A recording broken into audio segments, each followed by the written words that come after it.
Bonjour, bonjour à toutes. Nous l'est aujourd'hui le vendredi, nous l'est aujourd'hui le mardi 15 décembre 2020 et nous entame ce causer la réunion avec l'actualité notre pays et bien sûr l'actualité qui sort ailleurs dans le monde, dans la zone océan Indien, du côté de l'Europe, tout ça là.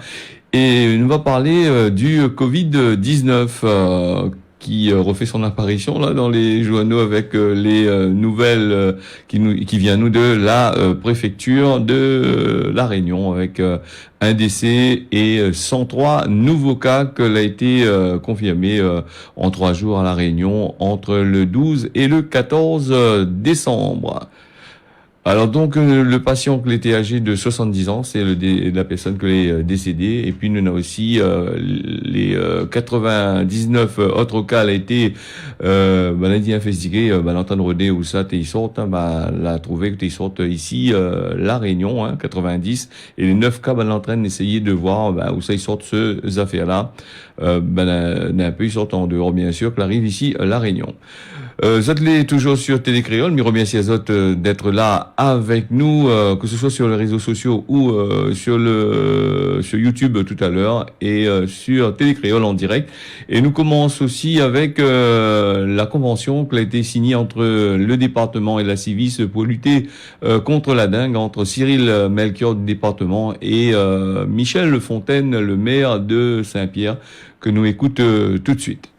Il y a eu dernièrement cette réunion des 5 EPCI au niveau donc, du TCO sur cette prise en commun, cette mutualisation de tous les moyens que nous voulons mettre en œuvre pour traiter, souhaitons définitivement, le problème donc des déchets dans notre département. Je te remercie effectivement d'avoir adhéré à INEVA. Je remercie aussi la région d'avoir dernièrement donc passé à la PPE, qui est un acte phare dans cet alignement nécessaire de tous les responsables politiques de ce département sur la prise en compte et de traitement donc des déchets.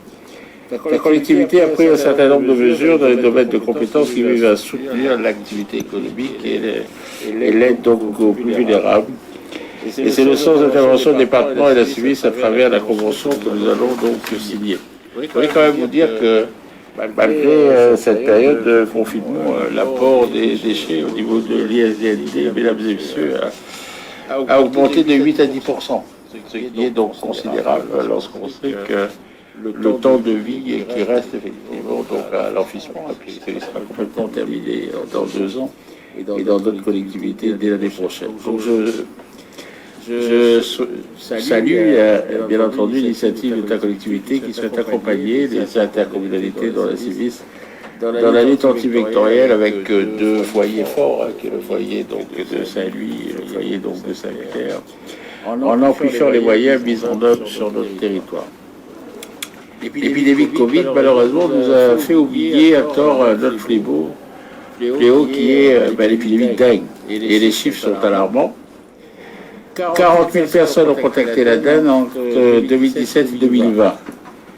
42 décès ont été recensés, dont 22 et pas uniquement pour l'année 2020. Vous savez qu'à côté, donc, puisque nous sommes ici sur un endroit où il y a un centre d'enfouissement, il n'y a pas que la dengue, il y a aussi la leptospirose, il y a l'hépatite, il y a toutes les maladies malheureusement qui sont favorisées par les dépôts sauvages et par l'enfouissement. Je vais rappeler, Monsieur le Président, vous allez le rappeler, l'accompagnement mis en place par le département avec un financement de nos actions à hauteur de 100 000 euros, ce qui est important. Je crois que les services d'environnement, et je pense que les conseillers départementaux qui sont là sont fiers d'avoir participé. L'opération Ville pour le gaz, organisée à Bois-de-L'Île, s'inscrit dans ce cadre, étant donné une volonté partagée par les habitants de ce quartier à s'engager aussi dans la lutte contre la dengue. À un moment donné, au niveau du comptoir de TCO, il avait vide la cour, et on voyait arriver des camions entiers, ce qui nous a posé à un moment donné des problèmes au niveau des centres d'enfouissement. Je pense que cette opération, jusqu'à la fin de l'année, est une opération extrêmement importante, parce qu'en fait, concernant particulièrement les encombrants, la Civis, mais aussi la Casse-Sud, qui a une action aussi remarquable dans la disparition et l'éradication des dépôts sauvages, et bien entendu les TCO, qui aujourd'hui aussi a pris en main à travers une brigade d'environnement. Le problème de ces déchets sauvages qui sont une plaie, et nous devons véritablement nous associer et mettre les moyens pour les faire disparaître. Nous sommes au début à nouveau de la saison sèche. Avec l'arrivée des pluies et des chaleurs, on sait bien que le moustique porteur de la dengue va recommencer à circuler. On veut passer des conventions avec les EPCI qui sont chargés de la collecte et du traitement des déchets.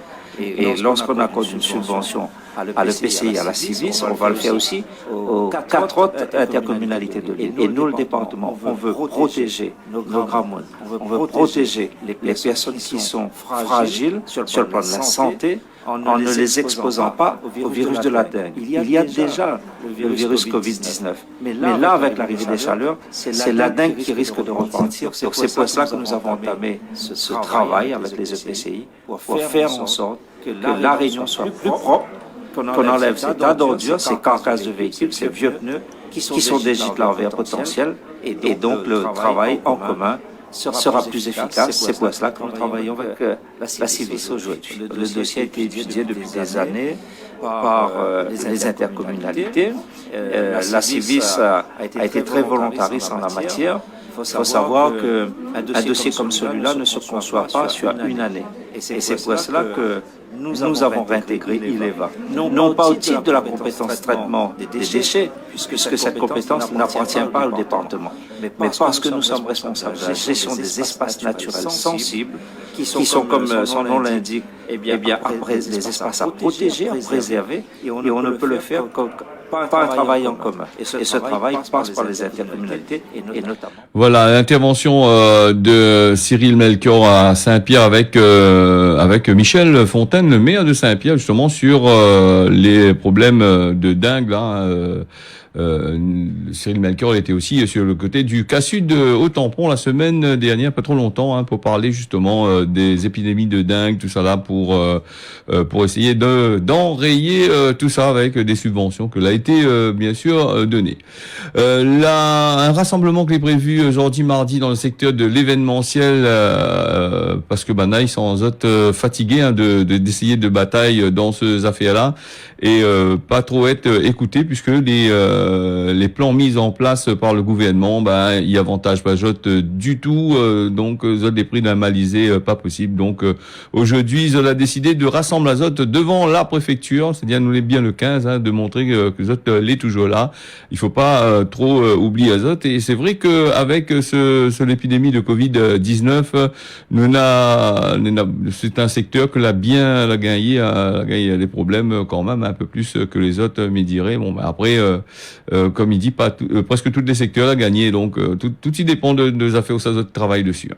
On va parler de la prime de Noël. Les 24 millions d'euros sera versé à 103 000 familles à partir d'aujourd'hui. 103 000 allocataires du RSA va gagner ce prime exceptionnel de fin d'année que les ils appellent ça toujours. C'est la prime de Noël. Là ils attendent ça. Voilà, la prime sera versée, comme il dit, sur votre compte bancaire ou postal, si vous êtes éligible à ce affaire-là. Voilà, on a un peu va gagner vers le début du mois de janvier 2021. Il dépend des circonstances. Il dépend de ce dossier, parce que il gagne pas pareil. Il dépend ce que la CAF il veut faire avec ça. Donc, nous va passer sur le projet de reconstruction du gîte du volcan. C'est un reportage qui a été réalisé par Jacques Marin, là-bas du côté du gîte du volcan. Donc, on écoute le reportage tout de suite. C'est Écogîte du volcan. Les biens en dedans et il est parti. Ce site volcanique est déjà l'un des lieux touristiques les plus visités à La Réunion, avec chaque année plus de 350 000 visiteurs au sommet. Ceux qui le souhaitaient pouvaient jusqu'alors avoir un peu de repos au sein de ce gîte connu de tous et qui existe depuis 1962. Je suis monté à l'ancien gîte du volcan et vous parliez de passion, j'ai presque envie de vous dire de fierté, parce que c'est un projet C'est une fierté pour moi en tant qu'élu réunionnais de participer à la construction de ce projet, un projet emblématique pour la Réunion tout entière, mais aussi effectivement pour le touriste et pour, encore une fois, donc le Réunionnais qui lui doit s'approprier complètement ce site. Je crois que c'est important quand on est en responsabilité sur un territoire comme la Réunion de promouvoir ce qui fait aujourd'hui la beauté de l'île. C'est effectivement son patrimoine montagneux, mais c'est également tout ce qu'on doit mettre en cohérence avec ce patrimoine, à savoir une qualité d'accueil adaptée qui puisse nous permettre demain de nous tourner vers un tourisme international, qui puisse promouvoir ce qu'on appelle le drapeau réunionnais, si je puis dire, à travers ces structures qui sont des structures donc de pointe sur un site emblématique. C'est un projet ambitieux. Nous sommes, et je suis, et nous sommes optimistes. Nous sommes optimistes pour plusieurs raisons. C'est un projet quand même de plus de 9 millions d'euros qui nécessite que nous puissions nous mettre dans une dynamique à la fois en matière de communication, en matière d'attractivité touristique, mais c'est un projet qui aura des retombées économiques, inévitablement. C'est l'enjeu et c'est ce qui donne un sens, encore une fois, à l'ambition de ce projet. Au-delà de la crise sanitaire qui n'a pas évidemment arrangé le contexte, nous avons bon espoir que demain, il y a un moment donné que la vie reprenne son cours et cette reconstruction du gîte du volcan permettra à la fois de susciter du qualitatif, de l'ambition, du bonheur, parce que je crois que les gens ont besoin de bonheur, et pouvoir fréquenter un sentier comme le gîte du volcan et ces sentiers effectivement qui touchent à l'itinérance ou au tourisme en général, eh bien je pense que ça contribue au bonheur. Donc oui, les objectifs seront atteints, nous y travaillons en mettant en place les structures d'accueil adéquates et permettre aussi à travers des activités de restauration, des activités qui visent aussi encore une fois donc à l'identité réunionnaise, à ce que demain, eh bien, les retombées économiques soient au rendez-vous. Je suis optimiste de par ma responsabilité d'élu. Il nous appartient d'essayer de mobiliser les gens. Et pour mobiliser les gens, il faut leur donner envie de vous rejoindre, envie de faire ensemble. Il faut jouer à un groupé actif. Alors, sur le site du volcan, il est emblématique. La Réunion, c'est son volcan. C'est notre identité réunionnaise. Donc, on doit mettre le paquet là-dessus pour faire en sorte que cette identité, elle ressorte de la meilleure façon qui soit. Et l'initiative du département à propos de la rénovation du gîte, elle doit être applaudie, elle doit être portée par tous et elle doit être vendue à l'extérieur. C'est une très belle opération. Et j'invite moi le département, mais pas seulement le département, la région, les acteurs que nous sommes, la ville, qui est chez elle, là où le territoire du gîte, du Pas de Bellecombe-Jacob, c'est Sainte-Rose, c'est sur le territoire de Sainte-Rose. La ville attend que ça, elle attend de prendre sa place, elle attend qu'on lui tende la main, elle attend de prendre la main de l'autre, parce qu'il faut qu'on se mette toute notre énergie dans cette plus-value qu'est le volcan. Alors le volcan, c'est pas seulement le sommet, c'est aussi le littoral. Et sur ce littoral-là, nous allons construire une histoire identitaire aussi, car ce littoral a été frappé par deux coulées historiques, 1977 et 86, qui sont sortis de leur lit.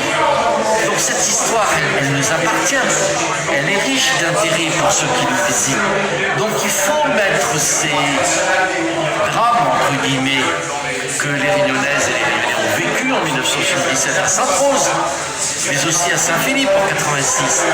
Il faut les mettre, ces événements naturels, au goût du jour. Il faut qu'on se les approprie.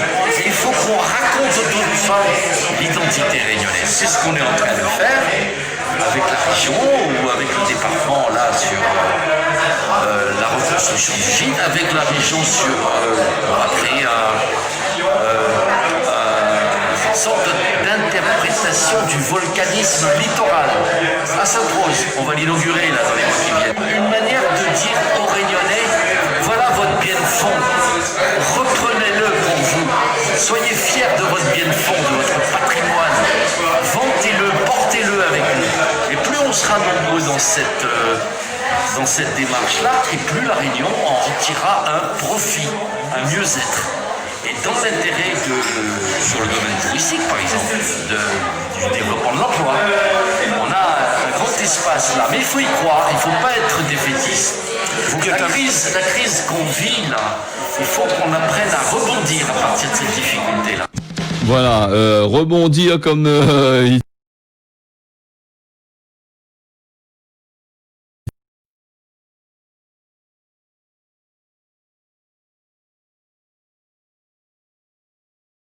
des projets, beaucoup de projets pour faire avancer, évoluer la Réunion, en espérant que tout ça sera super bien et va réaliser, hein, Michel Pouzotte. De toute façon, l'argent il est là pour faire, donc inquiète pas, je pense que ça doit faire. Alors, nous va parler, je ne sais pas si tu as regardé la télé hier soir, mais hier, m'a regardé un reportage, mais pour faire profit Azote, hein, donc c'est un reportage qui était sur la chaîne nationale, c'est sur les contrats civiques. Alors, le contrat civique qui a été fait depuis Sarkozy, hein, en 2016, hein, c'est lui qui avait mis ça en place, hein, le gouvernement Sarkozy. Il y avait aussi François Hollande tout l'été en dedans pour mettre ça, et après, dernièrement, on a Macron, la maille là. Et les contrats civiques, elle a été fait justement pour remplacer les contrats CES. Rappelle Azote, les CES, ils travaillent en contrat CES, t'es gagné monnaie, t'es gagné quasiment le SMIC, hein, ils dépensent, ils faisaient 800 euros pour les entre 800 et 1200 euros, hein, pour cette t'es gagné les 35, ou sinon ça t'es fait un peu moins. Donc ben, elle a remplacé ça, et là nous voit dans le reportage qu'on avait dit à nous que on a beaucoup de fraudes qui existent là-dedans, et même l'État français est en fraude dans ces histoires-là, puisqu'il embauche des contrats civiques de façon illégale, et il remplace des personnes qui ont été mis dehors. Donc un contrat civique c'est 580 euros, et un contrat à 35 heures c'est quasiment 1200 euros environ, hein, un peu plus aussi, mais je crois que le SMIC a augmenté dans toutes les histoires-là. Donc, enlever des contrats à la misère, comme il dit, des contrats CES, pour mettre d'autres contrats pour remplacer ça, travailler quasiment gratuitement pour les collectivités.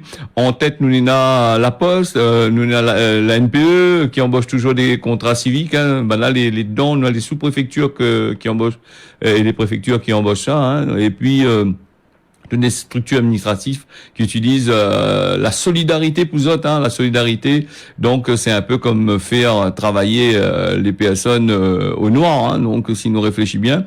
Et puis c'est pas un salaire que les contrats civiques qui gagnent, c'est des indemnités. Hein. C'est comme si que demain une association va faire un travail tel endroit, ben il donne un monnaie pour compenser l'essence que vous perdez et que vous la mettez de l'auto. Hein. C'est juste voilà en gros quand nous regarde un peu la situation du pays et nous le chômage, comment il augmente, et nous aussi que le gouvernement aussi, il fait pas le nécessaire pour ça. Hein. D'un côté, il enlève les contrats aidés, nous l'a vu avec ces histoires de contrats aidés, quelle malisaine était dedans, avec les manifestations que la PT, les communes qui n'avaient plus du tout de contrats aidés.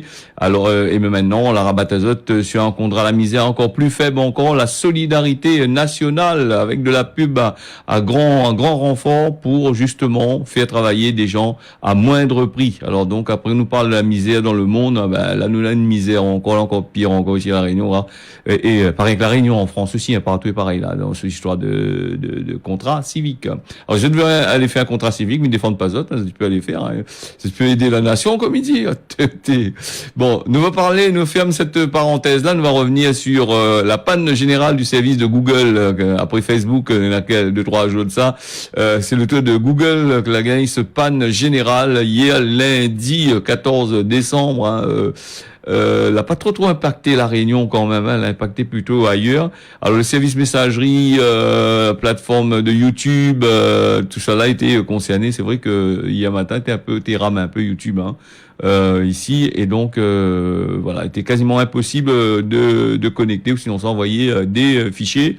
Alors on m'a bien placé pour dire ça, le journal les renvoyer sur YouTube le matin, et c'est vrai que m'en a pris quand même pas mal de temps hier pour envoyer l'édition d'hier sur la plateforme YouTube. Donc quasiment presque tous les pays du monde entier a été impacté. Alors donc Banana a remis en place ce service, hein, c'est une société multinationale qui brasse des milliards et des milliards. On ne pense pas que ça va laisser ça tomber encore. Mais par contre, une grosse société comme Google qui tombe en panne les serveurs, il démontre à nous que nous n'est pas à l'abri des pannes numériques, hein, puisque toutes les orientés vers le numérique à 99% à l'heure, hein, les impôts numériques, nous le Pôle emploi numérique, la CAF numérique, tout y passe au numérique, hein, même notre département, il passe au numérique à 100%.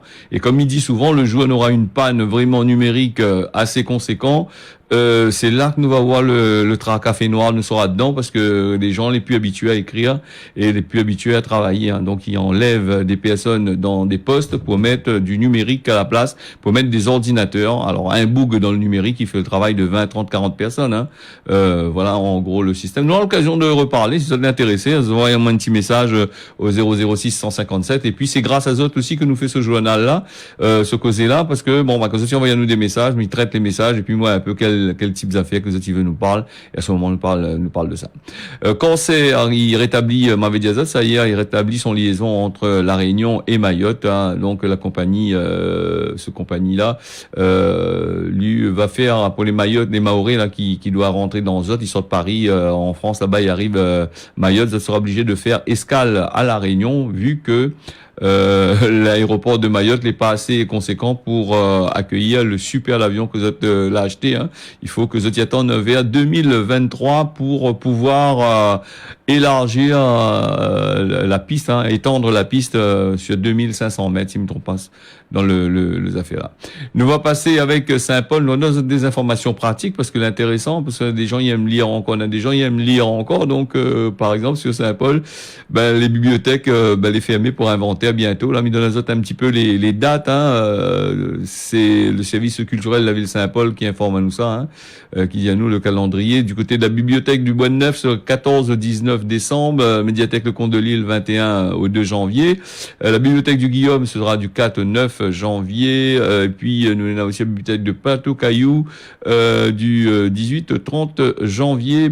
Certaines bibliothèques sera exceptionnellement fermée le samedi 26 et le samedi 2 janvier 2021.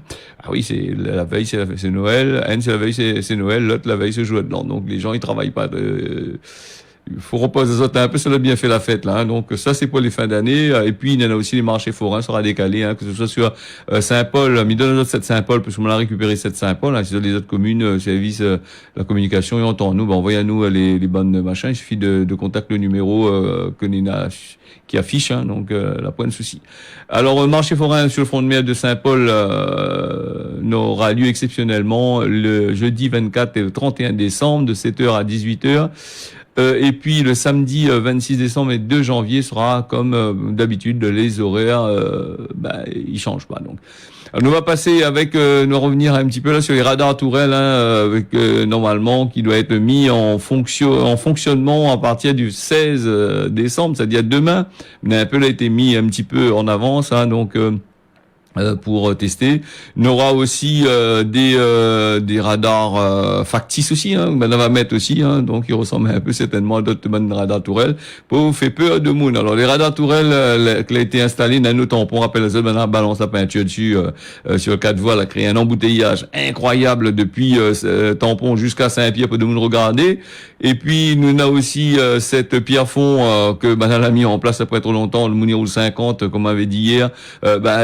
La peur, le machin, tu fais nana, il fait des excès de vitesse, qui boit l'alcool, qui machin, ça de la pas peur de rouler. Donc quand tu vois le petit bout de fer radar en l'air, là, c'est de la peur. Alors donc nous on a aussi le radar de Salazie que la gainsement, donc on a la cassé à mettre de feu dedans, hein, Salazie, on a 2 radars là-dessus, le premier était du côté de Titrou. Alors donc là ça y est enterré, donc on va pas gagner. Donc là la brûlé, donc et là ce qu'il s'est fait, il s'est remettre les bonnes matériels électroniques en dedans pour pouvoir refaire fonctionner ça comme qu'il faut. Voilà les affaires. Puis nous avons aussi l'opération Rouve Zotker. L'opération Rouve Zotker, c'est pour ban réunionnais, hein. Là-bas, Zoti offre un colis ban malade. Là-bas du côté de Paris aussi, un accompagnement en partenariat avec Soleil Réunion et c'est un colis de 5 kilos, les à 40 €. Pour plus de renseignements, je t'y appelle Thierry Araille au 06 92 609 607, elle me dit 609 aussi, ça t'y arrive à joindre aussi, hein, c'est le même numéro là-bas. Alors 06 92 607 ou sinon ça, Marie Acerpe sur la page de Facebook. Déjà 6h24 sur Télé Créole, nous va passer vite fait là, l'heure il file vite, hein, il traverse, hein, il filoche comme on nous dit ici à La Réunion. Nous va parler du causement La Réunion, Patol, la racine il pousse tort, il faut dresser. Alors c'est un peu comme dire quand un marmaille commence à faire le couillon, donne chemin quand il est petit, ben attendre pas qu'il est grand pour essayer de dresser à lui, ou gagnera pas de dresse à lui. Alors il faut mettre à lui sur le droit chemin quand il est petit. Voilà, donc pour le mot réunionnais aujourd'hui, on va parler du Lansor. Lansor, c'est quoi? Lansor, c'est un groupe de la musique aussi, hein, animé par Dédé Payette, il est mort, hein, des sortes de la vie. Lansor, c'est une lance de guerrier africain. Donc voilà pour le mot Lansor. Pour faire découvrir ce mot-là. Nous va parler de la météo aujourd'hui. Avec le temps sera couvert le matin avec la pluie, l'après-midi, elle est prévue de la pluie avec le temps couvert sur La Réunion. Mayotte, temps couvert avec la pluie par place, et l'après-midi on aura des éclairs, l'orage, la pluie, tout ça va péter de l'autre côté là-bas. Le matin comme l'après-midi sur côté de Maurice, on aura la pluie partout, hein. Donc voilà en gros pour la météo de la zone océan Indien, là, pas trop loin de chez nous. Voilà, mais remercie à toutes qui ont été nombreux et nombreuses, comme chaque fois, chaque jour, à écouter à nous tous les matins entre 6h, 6h25, midi à tiens, beau serré, largue pas, et nous retrouvons à nous, à demain.